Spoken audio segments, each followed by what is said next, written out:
Hello, I am Alexander Lima of Professor Alicia McKenzie's ML300X-Y course, Medievalism in Video Gaming.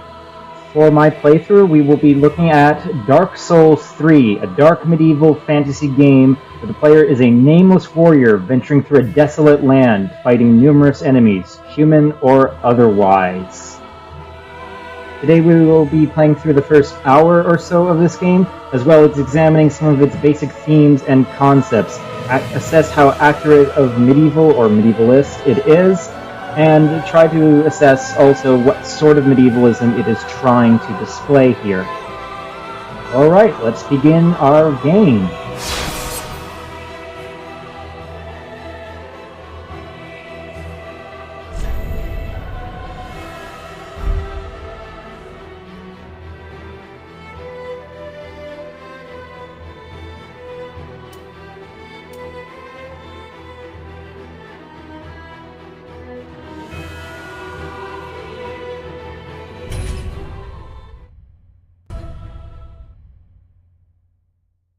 Yes, indeed.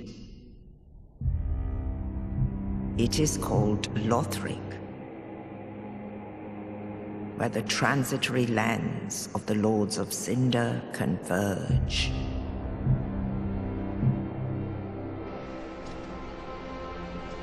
In venturing north, the pilgrims discover the truth of the old words. The fire fades, and the lords go without thrones.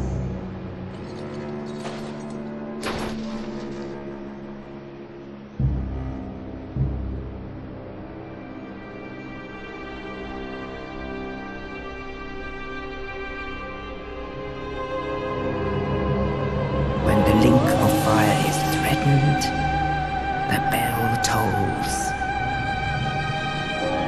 unearthing the old Lords of Cinder from their graves.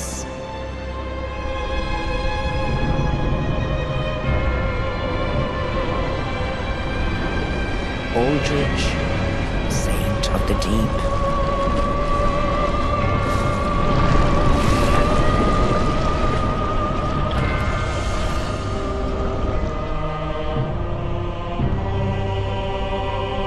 Farron's undead legion, the Abyss Watchers.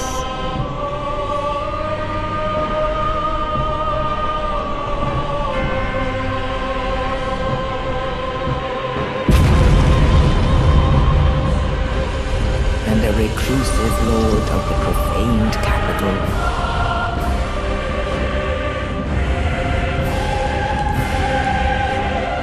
Yom the Giant.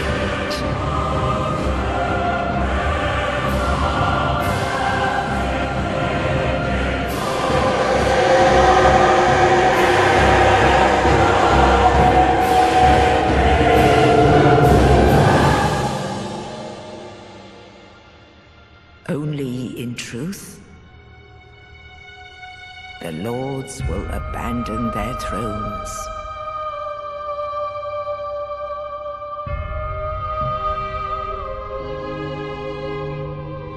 And the unkindled will rise.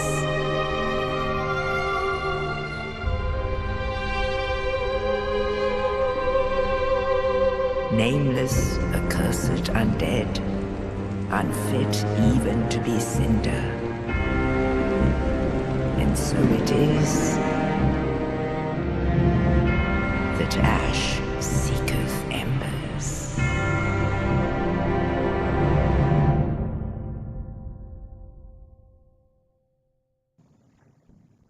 So, I like this opening cutscene. I think it does a pretty good job at conveying the sort of themes this game wants you to see.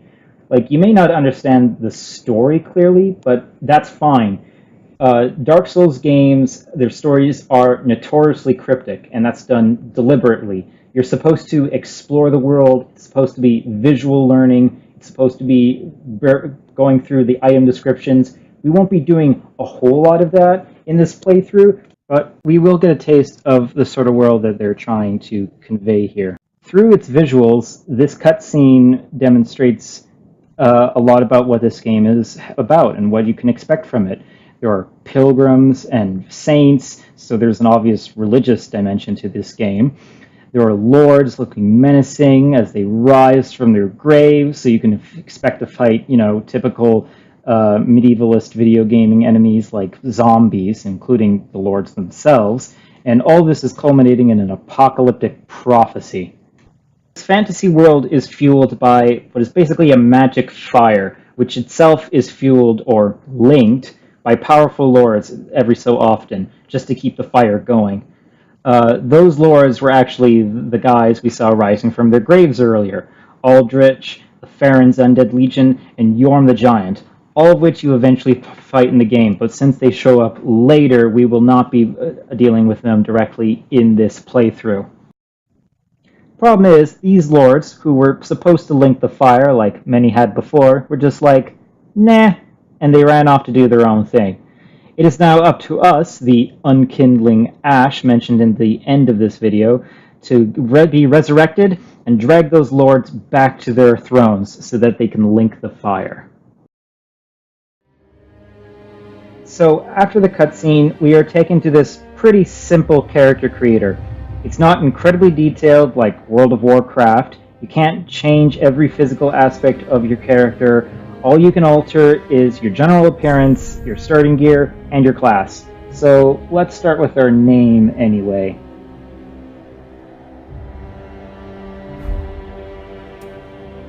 That'll do. We can change our gender. So we can be either male or female, of course, but I think we'll remain male just for now. We're not going to stay too long with this. This is the more detailed stuff. We can choose our starting class. The starting classes in this game are something obviously ripped right out of Dungeons & Dragons. You can see on the side there we have various attributes enumerated: strength, health, endurance, etc. We can also choose what class we can start out with, so it may be Knight, Mercenary, Warrior, Herald, Thief, Assassin, Sorcerer, Pyromancer, Cleric, or perhaps one of my favorites, Deprived. Yeah, medievalism of a barbaric age, isn't it? Oh boy. We'll just go with the default Knight class for now. Unlike Dungeons & Dragons, the classes in this game you're not bound to. You don't have to be a knight forever. They're really just frameworks so that you can build upon and sculpt your character accordingly. The only thing that you can't really change is the minimum levels you start out with. So the knight starts with 15 vitality, you can't go any lower than that.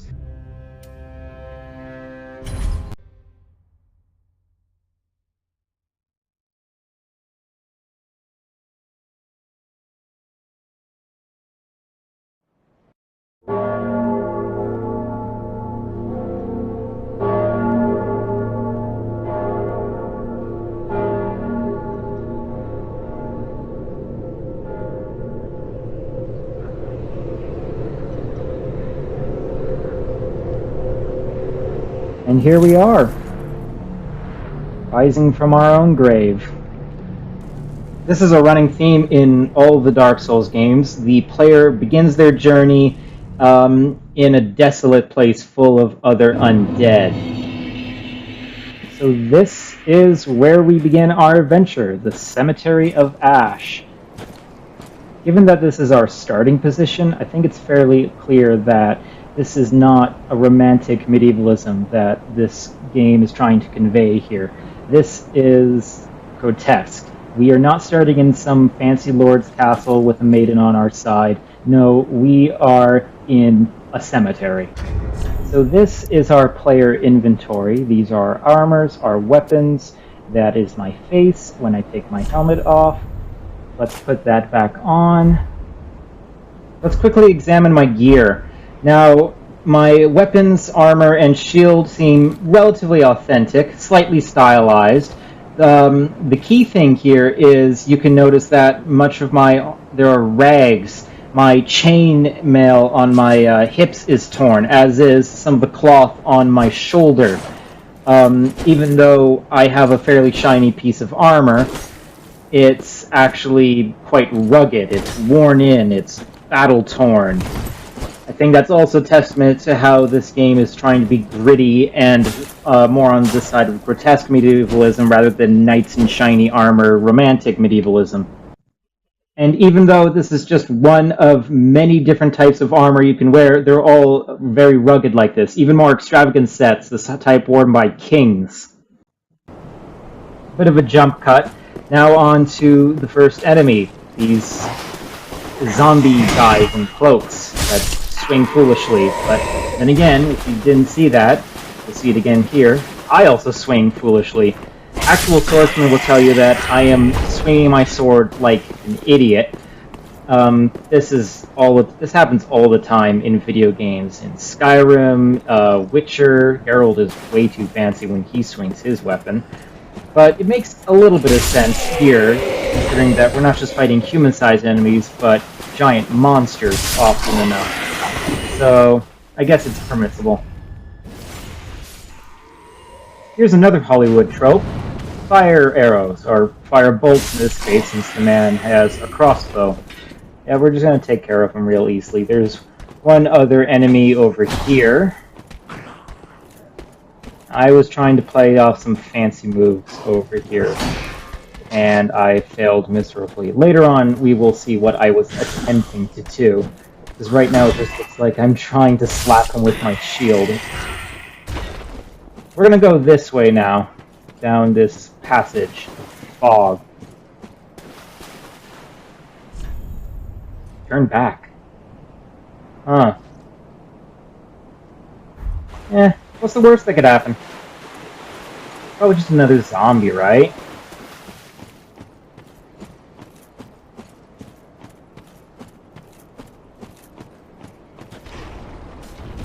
Oh boy. You're a big fellow, aren't you?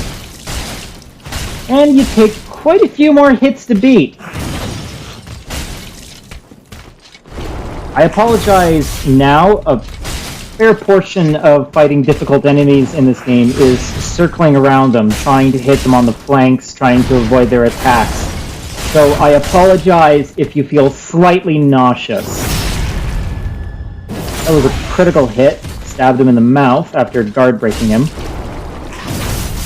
Video games love their critical hits. So while before we were fighting simplistic, weak zombie enemies, immediately after that there is a difficulty spike, and we are fighting this giant crystal lizard creature. And he is considerably tougher. He killed me on my first time playing this game. Jump!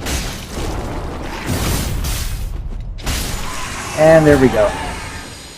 So, after seeing a little bit, I think we can begin to assess what sort of medievalism, at least in terms of Umberto Eco's 10 Little Middle Ages, what sort of medievalism this game is trying to emulate.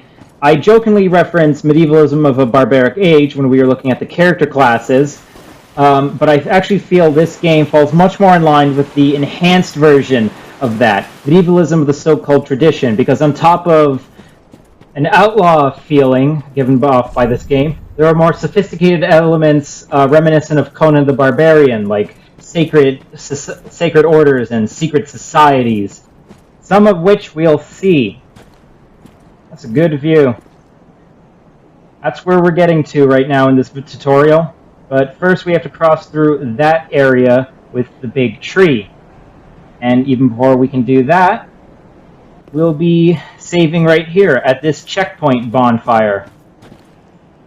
We, the undead, are linked to this bonfire, which itself is linked to this magic fire I referenced earlier. Gameplay-wise, if when we die, we respawn back at the last bonfire we came into contact with.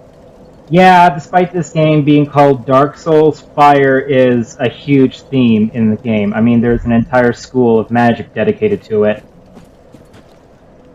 Now, normally we would have to fight off all the enemies in our path, but I'm just going to skip them this time. Unless you have a knowledge of the layout of this place, it's not advisable to attempt it. You will be cornered and killed. But I outmaneuvered them, so that shouldn't be a problem. Now let's see this statue here. It's pretty neat looking. Ow. Seriously? Thought he lost interest. Well, I'm sending him my chiropractor bill. Anyway, let's pull this sword out of this guy's chest. Why not? What could go wrong? So, this is the first boss of the game. The boss in the tutorial.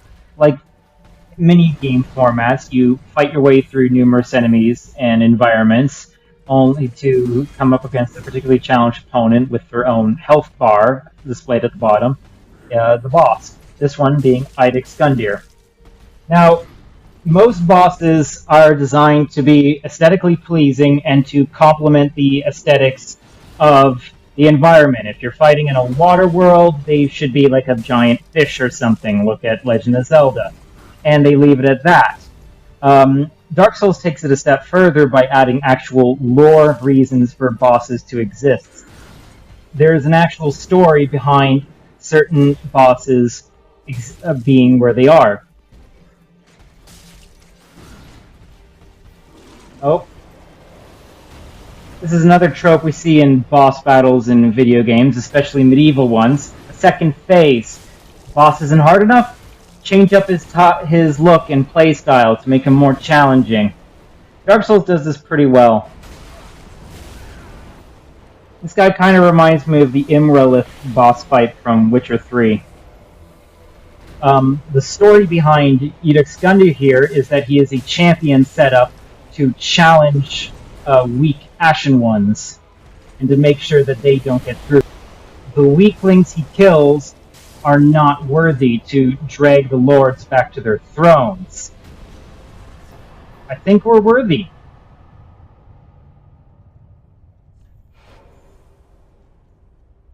Yay! We're so happy. And there is another bonfire checkpoint next to us. Let's touch it. And let's relax a little bit. We need to heal up. Another jump cut, looking at the pretty mountains in the background. And beside them, there are these huge, ridiculous-looking fortifications. Obviously, this is not supposed to be historically accurate. You can't build a city-sized castle. But it sure does look impressive in a fantasy game, as does this tree with what I guess is Gundyr's coffin coming out of it. Game's aesthetics always look pretty neat. Alright, let's open up this big door that we couldn't until we beat Gundyr. Real big door. Ridiculously heavy, so that'll show that we're struggling to open it. If you see glowy bits in the corners of the game, those are items, but they're not really important to this playthrough, so we will be skipping the vast majority of them. There are more enemies around here. We're just going to skip them. It's more of the same. Oh look, another crossbow. And here we are in our Firelink Shrine. This is home base for the player, comparable to how Skyhold is in Dragon Age Inquisition, for example. Pretty much anything we need will be here.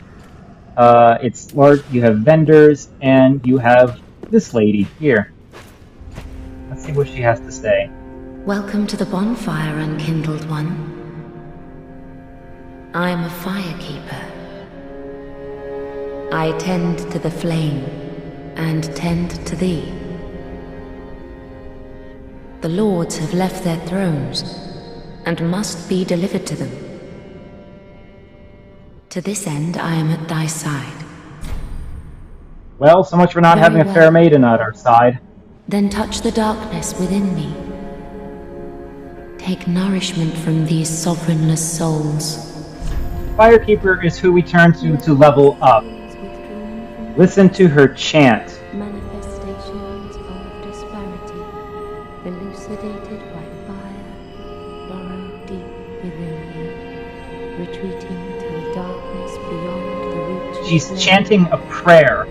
This is how she delivers power onto us. This is how we level up. There are actual lore reasons for leveling up. It's not just a non-diegetic feature of the game. It's something that actually is understood within the game's story. For now, we are just going to level up health, stamina, and attack power. We won't be leveling up again in this playthrough. May the flames guide thee. May the Force be with you, Luke. And now we are going to turn to another character of interest. Ah, another one roused from the sleep of death. Well, you're not alone. We unkindled are worthless. Can't even die right. Gives me conniptions. And they'd have us seek the Lords of Cinder and return them to their moulding thrones.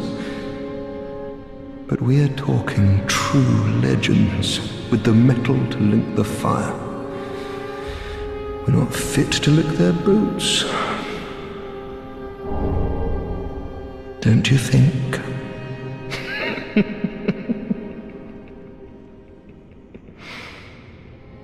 So this is a knight.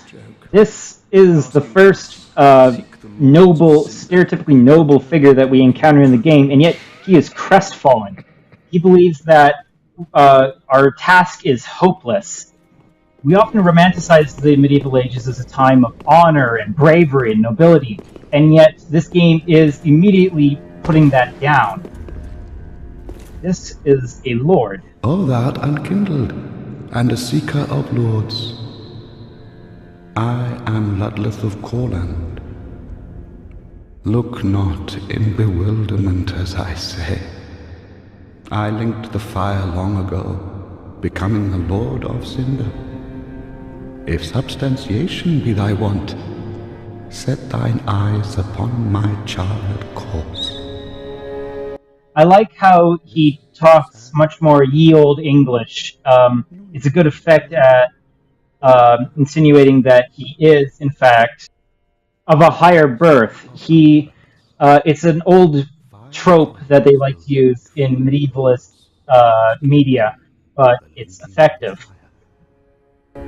The fast-fading flame must be licked to preserve this world. A reenactment of the first linking of the fire. So it is, I became a Lord of Cinder. I may be but small, but I will die a Colossus. Jump cutting again. We are going to move on to the next challenge now that the tutorial is done. So, we are going to teleport. It's a video game trope, but again, it does have a story layer to it. In the first game, you weren't able to teleport at all until you defeated a certain enemy and stole the ability to teleport from him. Yeah, believe it or not, even teleporting in this game has story reasons behind it.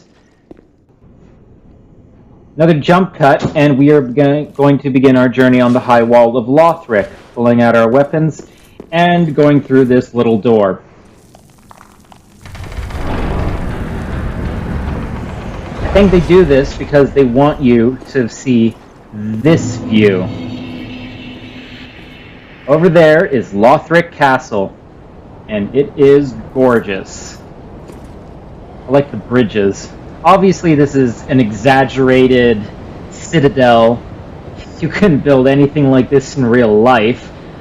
But, again, it's playing up on that fantasy. And this is the capital fortress belonging to the royal family in this game. I walked a little too slowly, so we're going to speed this up. We won't be exploring the castle, but we will be looking at that church over there with the shiny blue window. That's our destination on this level. Another bonfire over here. Normally the game would start us next to a bonfire, but it chose to start us higher up. It obviously wanted us to open up that door and welcome us to that awesome castle, which is our eventual destination near the end of the game. Down here we see a dead dragon, and if you look closely, undead worshippers. They are praying in the direction of the castle, hoping for salvation. Salvation from what? Well, we won't be seeing that in this playthrough, but we may get an idea of why they might need saving. Let's get on this adventure.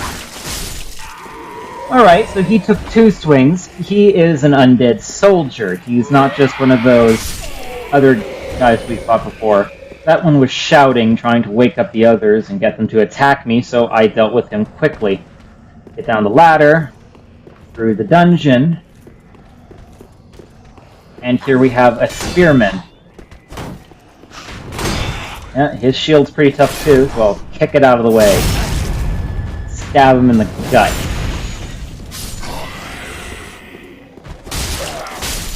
Deal with this crossbowman. Not that time. Not getting him in the back that time. Oh boy! Yee! That is one angry dragon.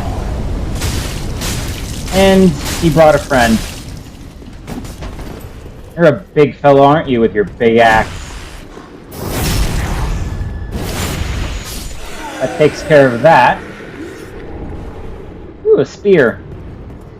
Alright, let's try to get past this dragon. He is not happy. Go now. Just trying to roll through the fire. Doesn't matter if it deals damage. I just need to get past it before the dragon spews fire again. Looks like we just missed it. Good. Alright, let's see what we can find down here in this little tower base. Living quarters and chest. Our first bit of treasure. Let's open it. Find out, see what we have. Oh god! Ow, ow, ow, ow! Ow. Well, that wasn't very nice.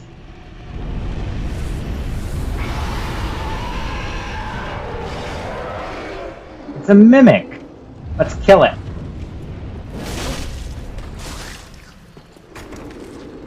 What a subversion. Usually, when a player sees treasure, they immediately go for it. And it turns out to be something quite capable of killing them. Now, mimics have appeared in previous iterations of the Dark Souls series, but never on the first time. Not the first treasure piece you find. It's not a mimic. So this actually can easily catch you off guard, unless you know about it already. Now, I don't understand the role of mimics in Dungeons & Dragons, but in Dark Souls context, there's a story of a selfish, greedy clan that was cursed for its thievery, in reference to the mimics. Yep, like everything else, there's a story to this. And we get a battle axe. Now this weapon is pretty good early on, so I'm going to switch to it and check it out.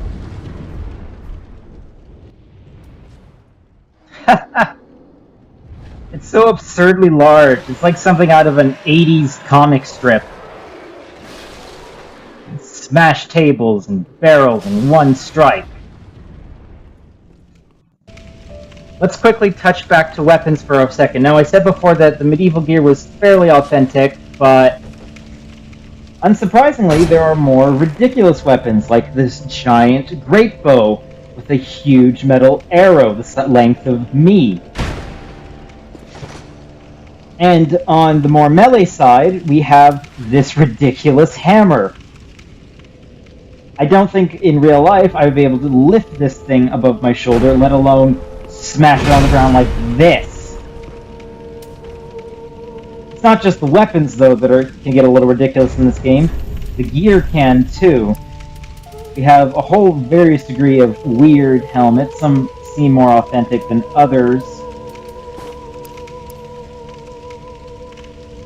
Oh. This is another trope we see in boss battles in video games, especially medieval ones. Second phase. Boss isn't hard enough? Change up his look and play style to make him more challenging. Dark Souls does this pretty well, after all. And even this more light-hearted tone is reflective of this game's visual storytelling power. Other relatively realistic medievalist games, such as The Witcher 3, are much more dialogue-driven, and so they can afford to have their weapons and armor be more consistently authentic. Most of the jokes they want to make are said rather than shown. Reinforcing my idea that this game is following Echo's idea of medievalism of the so-called tradition, we have covenants. Now, a lot of medieval games opt to have guilds or factions that make up important parts of the story. See World of Warcraft or Dragon Age Inquisition. What Dark Souls have instead are these holy orders acting in the background. They are mainly used in multiplayer. And just as historical medieval holy orders had very specific tasks, such as the Knights Templars, who were originally tasked with protecting pilgrims on the way to the Holy Land, the covenants in this game also have very specific tasks. You were not assigned random fetch quests by a master or anything like that. You are given a specific duty. So, for example, the Aldrich Faithful are dedicated to protecting the Lord of Cinder we saw at the beginning cutscene, Aldrich. Players that venture into his realm in order to fight him as a boss will beforehand be challenged by one of Aldrich's Faithful. Fighting intruders, that is their sole purpose. They do not go and grab Aldrich's lunch or anything else petty or ridiculous that many other medievalist video games would have you do. For the sake of time, we have cut again to the base of the cathedral. Unfortunately, it's a bit dark. It's a rather dreary place, but it's kind of a cathedral castle hybrid. It has fortress towers on either flank, and you can actually go up to the top. It's really just, you notice from a distance that it's actually just a flat keep roof. To the side here, we have some of the pilgrims noticed in the cutscene. They seem to have kind of died trying to get in. Now, the actual church itself is quite dark, unfortunately, but you are still able to make out some of its key features. The Gothic architectural style is quite prevalent in this cathedral. There are ribbed vaults supporting the pillars, extravagant arches, and a feature I've only recently noticed, a pulpit.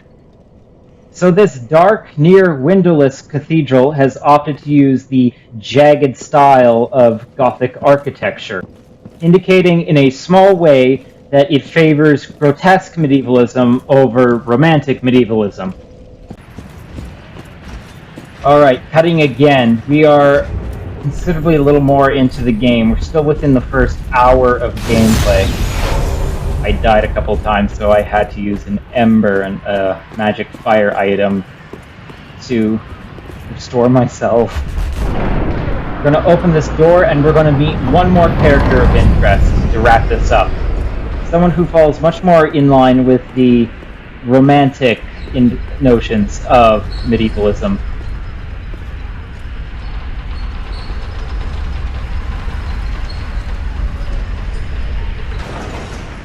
This Onion Knight. No joke, he's actually called that.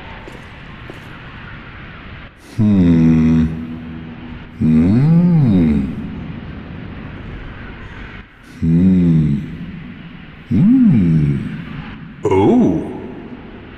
Pardon me, I was absorbed in thought. I am Siegwart of Katarina. To be honest, I'm in a bit of a pickle. Have you ever walked near a white birch only to be struck by a great arrow? Well, if I'm not mistaken, they come from this tower. Whoever it is, I'm sure I can talk some sense into them. But I have to find a way up, and that's just the trouble. This lift only goes down, you see, and... Well, that doesn't get me anywhere.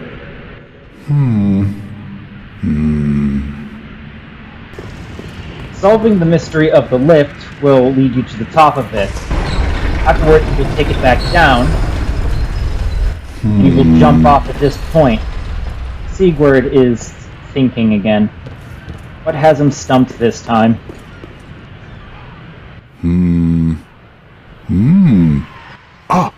Oh, don't disappear like that. You had me downright worried. But thanks to you, an epiphany has struck me square in the head. I've unraveled the riddle of this inscrutable lift.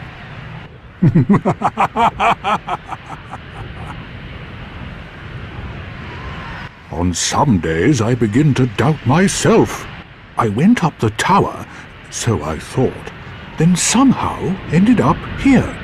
I'm not exactly sure what happened. Anyhow, do you see that? That humongous beast? I'm no coward and I've a steady hand, but that thing makes my skin crawl. Now, think twice before you go down that road. We're going down that road. So, needless to say, Sigurd seems like a more fun-loving character, which is in sharp contrast to the crestfallen soldier or the firekeeper or anyone else we've met so far. Most of them just wanted to kill us, after all. No! You should have waited! Well, it's too late now. I, Sigurd of the Knights of Katarina, fight by your side! Ah!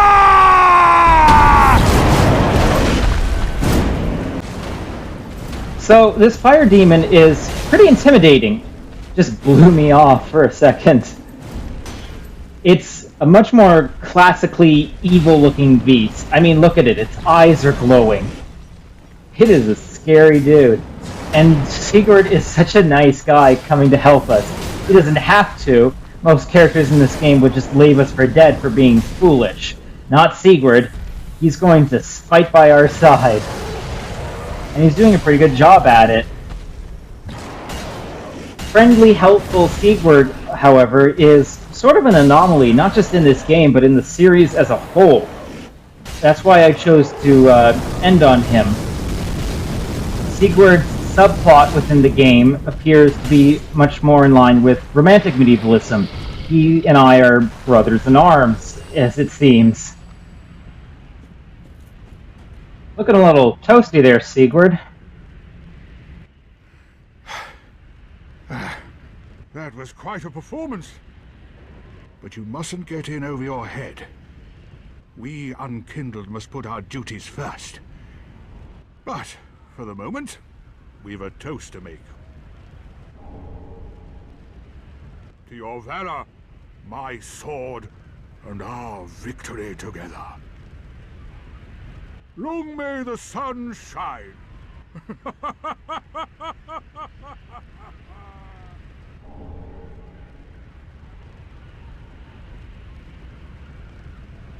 Well, I'm going to have myself a little nap. The only thing to do, really, after a nice toast. As you may be able to guess, however, in keeping in line with the nihilism of this game, Sigurd's story ends in tragedy. In giving us Sigurd, this game gives us what at first appears to be a happier story, but in fact, it is subverting our expectations.